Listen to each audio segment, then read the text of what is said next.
انتهت مباراة بوتافوجو باتشوكا وفاز بها الفريق الأفضل في كل شيء. أولا فريق جايب هالة إعلامية كبيرة جدا، بوتافوجو يستحقها لأنه فريق كسبان كوبا ليبرتادوريس بنتيجة ممتازة جدا جدا 3-1 بعد طرد لعب في أول دقيقة. النقطة الثانية إنه جاي بالأمس أول أمس إلى الدوحة، ودي يمكن عملت مجهود كبير جدا، وعدد المباريات اللي لعبها في الكوبا ليبرتادوريس كمان الدوري البرازيلي انه دوري صعب جدا.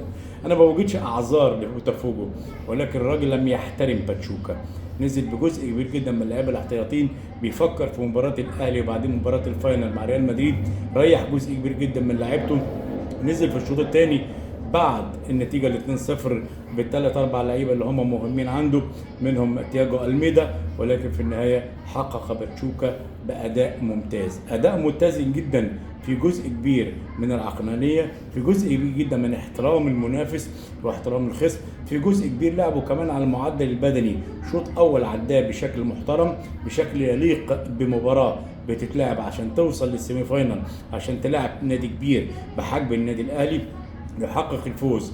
لعب في اخر نص ساعه على الهجمه المرتده ونجح ان يجيب الهدف الثالث عن طريق نيلسون.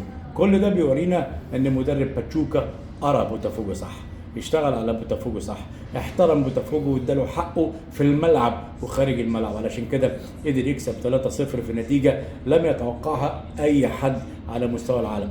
الصحافه الاوروبيه والصحافه بتاعت امريكا الجنوبيه كلها كانت بتقول ان بوتافوجو سيصل الى المباراه النهائيه امام ريال مدريد.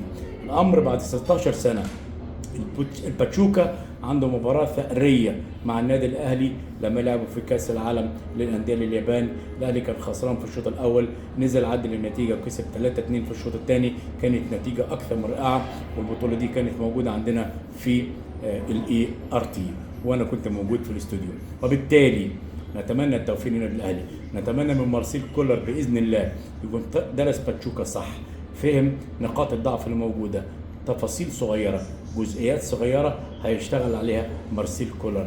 نتمنى يكون محمد الشناوي في يومه، لعيبة خط الدفاع في النادي الأهلي الأربعة يكونوا في يومهم، لعيبة الارتكاز أو الثلاثة بتوع نص الملعب لازم يقدموا مباراة على مستوى كبير جدا مع فرقة بتعرف تلعب بتنظيم وكمان بتعرف تلعب بجهد.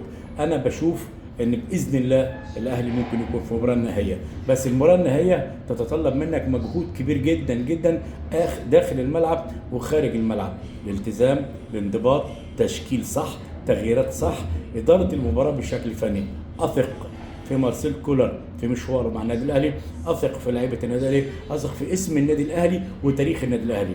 كلنا كمصريين مع النادي الاهلي باذن الله نشوفه للمره الاولى في المباراه النهائيه بيلعب امام فريق عريق وكبير، هيلعب باذن الله امام الريال، وهو يعتبر الاهلي كتاريخ لا يقل عن الريال بالنسبه للقاره الافريقيه وفي المنطقه العربيه وكمان في القاره المحليه. بالتوفيق للنادي الاهلي في مباراته المهمه جدا والصعبه يوم السبت، ونتمنى التوفيق باذن الله لاسعاد المنطقه العربيه، مش مصر، المنطقه العربيه وكمان افريقيا وكمان جمهور النادي الاهلي. بالتوفيق وتحياتي.